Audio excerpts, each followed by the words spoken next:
Sa tuwing binabanggit ang Book of Enoch, agad itong binabalot ng hiwaga, kontrobersya at mga maling akala. May nagsasabing ito raw ay tinanggal sa Biblia. May nagsasabing ito daw ang susi sa mga misteryo ng mga anghel, Nephilim at ng katapusan ng mundo. Pero ang tanong, totoo ba ang mga paniniwalang ito? O isa lamang itong aklat na binigyan ng kahulugan na lampas sa nararapat? Ang Book of Enoch ay isang sinaunang aklat na hindi bahagi ng canonical Bible. Pero madalas ginagamit ngayon para baguhin ang pagkaunawa ng mga tao sa kasulatan, lalo na pagdating sa mga turo tungkol sa mga anghel, demonyo at sa mga doktrina ng kaligtasan. Sa pag-aaral na ito, hindi natin ito tatalakayin para siraan o ituring lang na isang alamat. Ituturing natin ito bilang isang tekstong kailangang suriin ng maingat, ihambing sa Biblia at ilagay sa tamang konteksto ng kasaysayan at teolohiya. Sa videong ito, tatalakayin natin ang 4 na tanong. Saan nga ba nagmula ang Book of Enoch? Bakit ito hindi isinama sa Biblia? Alin sa mga bahagi nito ang salungat sa malinaw na aral ng kasulatan? At bakit patuloy itong ginagamit ngayon ng mga kulto at ng mga maling guro?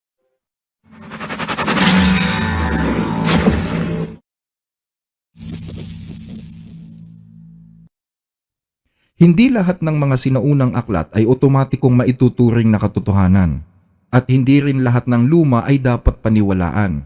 Ang katotohanan ay hindi na itatago sa baul. Nalalaman ang katotohanan kapag ito ay sinusubok. Ang Book of Enoch ay hindi isinulat ni Enoch mismo, at lalong hindi ito nagmula sa iisang panahon o iisang author lang. Ito ay produkto ng pinagsama-samang Jewish writings na isinulat sa pagitan ng ika-3 siglo BCE hanggang ika-1 siglo CE.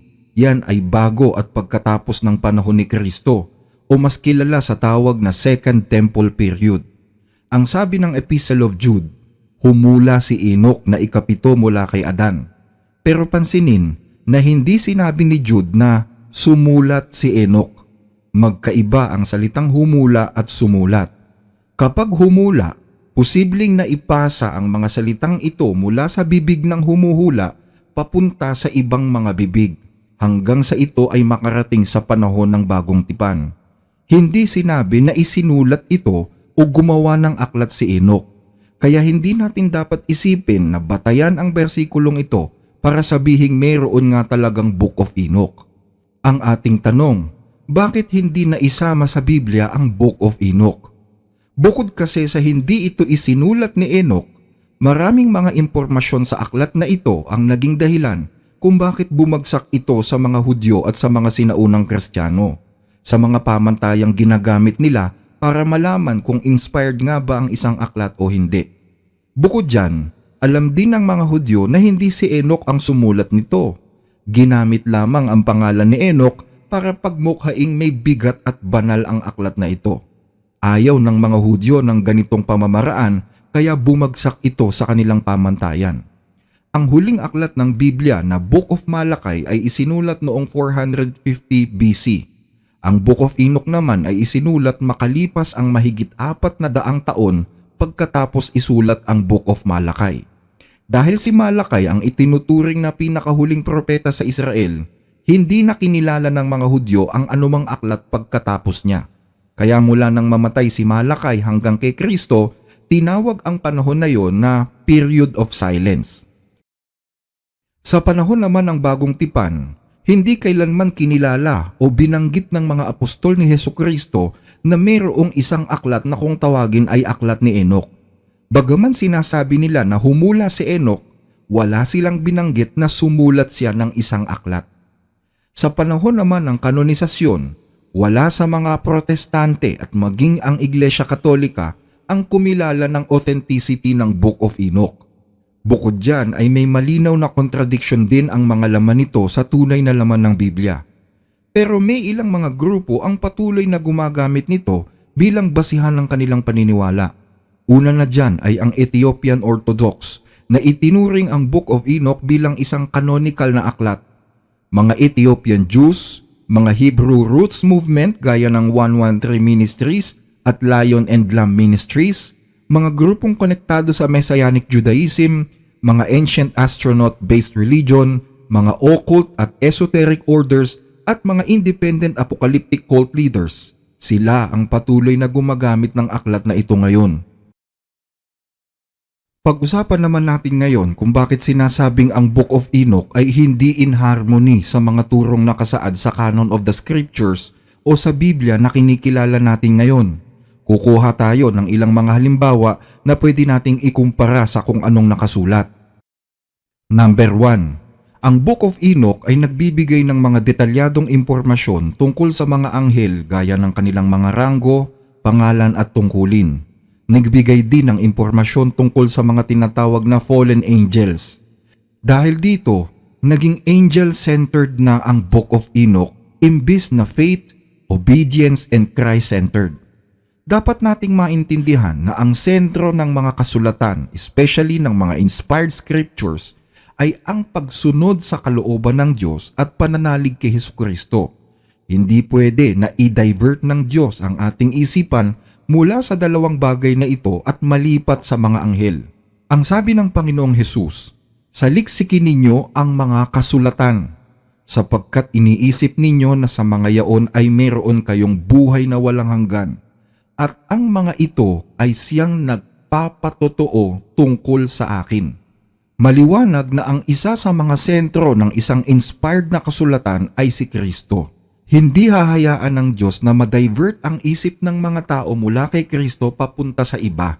At sa 2 Timothy chapter 3 verse 16 to 17, ang sabi naman ni Apostol Pablo, "Ang lahat ng mga kasulatan na kinasihan ng Diyos ay mapapakinabangan din naman sa pagtuturo, sa pagsansala, sa pagsuway, sa ikatututo na nasa katwiran, upang ang tao ng Diyos ay maging sakdal, tinuruang lubos sa lahat ng mga gawang mabuti." So malinaw sa mga bersikulong ito na ang isang inspired na kasulatan ay una sa lahat nakapokus kay Kristo bilang nag-iisang karakter na dapat nating tingnan, at pangalawa ay pagiging masunurin sa mga salita ng Diyos. Hindi ito dapat matuon sa naging buhay at pakikipagsapalaran ng mga anghel. Number 2. Ayon sa First Book of Enoch chapter 71 verse 14 to 15, si Enoch daw ay tinawag na Son of Man. Bilang Son of Man, kasama sa kanyang mga katangian ang pagiging liwanag ng mga hentil. Siya ang pag-asa ng mga pusong nagdurusa. Lahat ng naninirahan sa lupa ay tatapat at sasamba sa harap niya, magpupuri, magpapala, aawit at magdidiwang sa Panginoon ng mga espiritu. Siya ay uupo sa trono ng kanyang kaluwalhatian at ang paghuhukom ay maibibigay sa kanya. Maliwanag na ito ay paglapastangan sa tunay na Son of Man sa Biblia na walang iba kundi ang ating Panginoong Hesukristo. Number 3. Ayon sa First Book of Enoch chapter 7 verse 1, may mga anghel daw na umalis sa langit at naghanap ng mga babaeng mapapangasawa sa lupa. Sinipingan nila ang mga ito at ipinanganak ang mga higante na may taas na 3,000 cubits o katumbas ng 450 feet. Maliwanag na salungat na naman ito sa sinabi ni Kristo dahil ang sabi ng ating Panginoong Hesus sa Lucas chapter 20 verse 34, sinabi sa kanila ni Jesus, "Nagsisipag-asawa ang mga anak ng sanglibutang ito at pinag-aasawa.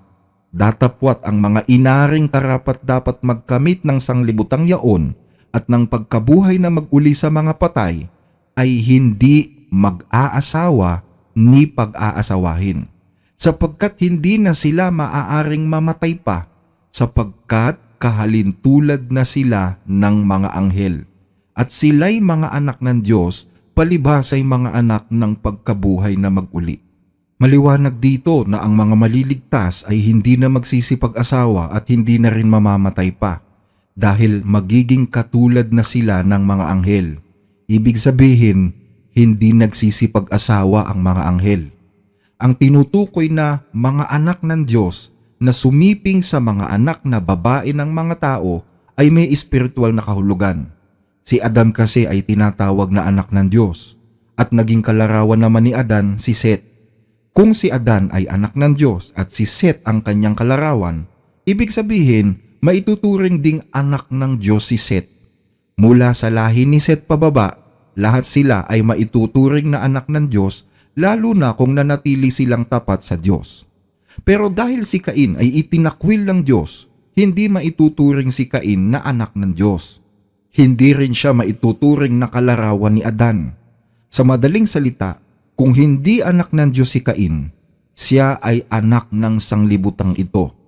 Nagsipag-asawa ang mga anak ng Diyos ng mga anak na babae ng sanglibutang ito, ibig sabihin, ang mga matutuwid na lalaki sa lahi ni Seth ay naakit sa mga babaeng nagmula sa lahi ni Cain. Dito na nga nag-umpisa na makontaminate o makorap ang lahing makadiyos na nag-umpisa kay Adan. Tungkol naman sa usapan ng mga higante, ang sabi sa Deuteronomio chapter 3 verse 11, si Haring Og daw na hari sa Bashan ay mula sa lahi ng mga Rephaim o lahi ng mga higante. At ayon sa sukat na ibinigay ni Moises, ang kama daw ni Haring Og ay sumusukat ng 9 na siko, katumbas yan ng 14 na talampakan. Malayong malayo ito sa sukat na 450 feet. Ibig sabihin, ang salitang higante sa Biblia ay hindi nangangahulugan ng isang nilalang na kasing taas ng gusali na napapanood natin sa mga telebisyon at nadidinig sa mga kwento-kwento. Tinawag silang higante dahil doble sa pinakamataas na height ng isang normal na tao ang height nila, 14 na talampakan. Number 4. Sa Book of Enoch chapter 7 verse 2 at chapter 8 verse 1, ang mga anghel daw na bumaba sa langit para sumiping sa mga babae sa lupa ang nagturo sa mga tao ng mga karunungan tungkol sa itim na mahika, astrolohiya, paggawa ng mga armas at mga agimat. Salungat na naman ito sa Biblia dahil ang panggagaway at iba't ibang uri ng mga kasuklam-suklam sa lupa ay hindi galing sa mga anghel na di umano'y sumiping daw sa mga babae sa lupa, kundi galing yan sa imperyo ng Babylonia. Ayon sa Revelations chapter 17 verse 5, at sa kanyang noo ay nakasulat ang isang pangalan, Hiwaga, Dakilang Babylonia, ina ng mga patutot at ng mga kasuklam-suklam sa lupa. Ipinapakita dito kung sino ang ina o pinagmula ng lahat ng mga kasuklam-suklam sa lupa. Kabilang dyan ang mga sining at mga ritual sa lupa. At yon ay ang Dakilang Babylonia na unang itinatag bilang isang pisikal na kaharian sa ilalim ni Nimrod. Likas kasi sa mga tao, lalo na kung sila'y tumalikod na sa Diyos, na mag-imbento ng iba't ibang mga katha-katha.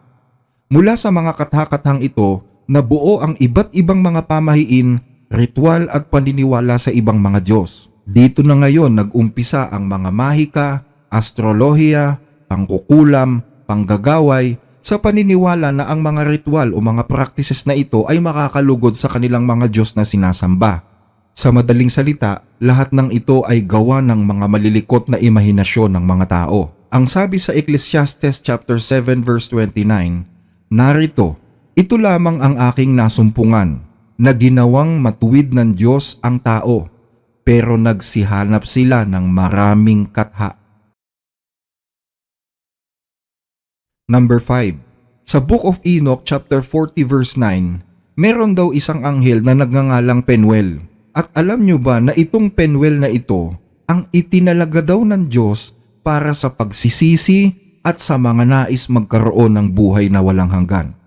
Maliwanag pa sa sikat ng araw na wala ito sa Biblia.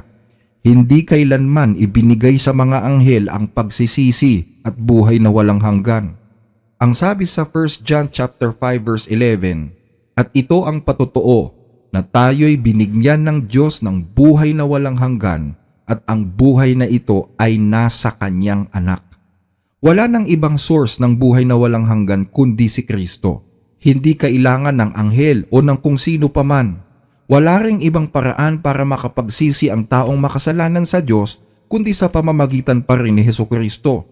Ang sabi sa Luke 5:32, hindi ako naparito para sa mga matuwid, kundi para sa mga makasalanan upang magsisi. Acts chapter 2 verse 38, magsisi kayo at mabautismuhan ang bawat sa inyo sa pangalan ni Hesukristo sa kapatawaran ng inyong mga kasalanan. Ibig sabihin, ang pagsisisi sa kasalanan ay iniuugnay kay Kristo, hindi kay Penuel o sa kahit sino mang anghel. Number 6. Kapansin-pansin din na madalas gamitin ang salitang Lord of the Spirits at Head of Days sa aklat ni Enoch. Kung ang aklat ni Enoch ay nawawalang bahagi ng Biblia, bakit ni isang beses ay hindi ginamit ng Biblia ang salitang Lord of the Spirits at hindi rin ginamit sa buong Biblia ang salitang Head of Days? Nagpapakita ito na ang Book of Enoch ay hindi bahagi ng tunay na Biblia. Number 7. Sa chapter 69 ng Book of Enoch, ipinakilala ang isang anghel na nagngangalang Penemwe. Siya daw ang nagturo ng mapait at matamis sa mga tao at itinuro niya din daw ang mga lihim na karunungan. Siya din daw ang nagturo ng pagsulat gamit ang tinta at papel na itinuturing na kasalanan. At dahil daw sa mga kaalamang ito na itinuro ni Penemwe, nalulugmok daw ngayon ang sangkatauhan at nauubos. Maliwanag na kontrang-kontra ito sa Biblia dahil hindi ang tinta at ang papel ang naging dahilan kung bakit nalulugmok ang tao ngayon. Nalulugmok ang tao ngayon dahil sa pagsuway na ginawa ni Adan at ni Eva. Ito ang kauna-unahang kasalanan ng tao sa Diyos at hindi ang paggamit ng papel at tinta. Ang sabi sa Genesis chapter 3 verse 17, at kay Adan ay sinabi, sapagkat iyong dininig ang tinig ng iyong asawa at kumain ka ng bunga ng punong kahoy na aking iniutos sa iyo na sinabi huwag kang kakain yan, sumpain ang lupa dahil sa iyo. Yan ang rason kung bakit nalulugmok ang tao ngayon sa kasalanan at sa kahirapan dahil sa pakikinig sa iba imbis na makinig sa Diyos. Hindi dahil sa paggamit ng tinta o ng panulat. At mas lalong hindi ang karunungan ang dahilan kung bakit nawawasak ang sangkatauhan. Nawawasak ang sangkatauhan dahil sa kasalanan. Manapa, ang sabi pa nga ng Biblia, nawawasak ang bayan dahil sa kakulangan ng kaalaman. Hosea chapter 4 verse 16, ang aking bayan ay nasira dahil sa kakulangan ng kaalaman. Sapagkat ikaw ay nagtakwil ng kaalaman, akin namang itatakwil ka upang ikaw ay huwag nang maging saserdote ko. Yamang iyong nilimot ang kautusan ng iyong Diyos, akin namang kalilimutan ang iyong mga anak. Ngayon kung susundin natin ang turo na ang papel at tinta ay kasalanan, lumalabas na lahat ng mga apostol at mga propeta na sumulat ay may kasalanan. At kahit ang mismong sumulat ng aklat ni Enoch. Number 8. Sa Book of Enoch chapter 69 verse 6, sinasabi doon na ang humikayat daw kay Eva na magkasala ay ang anghel na si Gadriel. Maling-mali ito dahil nagkakasundo ang luma at ang bagong tipan na ang dahilan ng pagkakasala ni Eva ay ang ahas.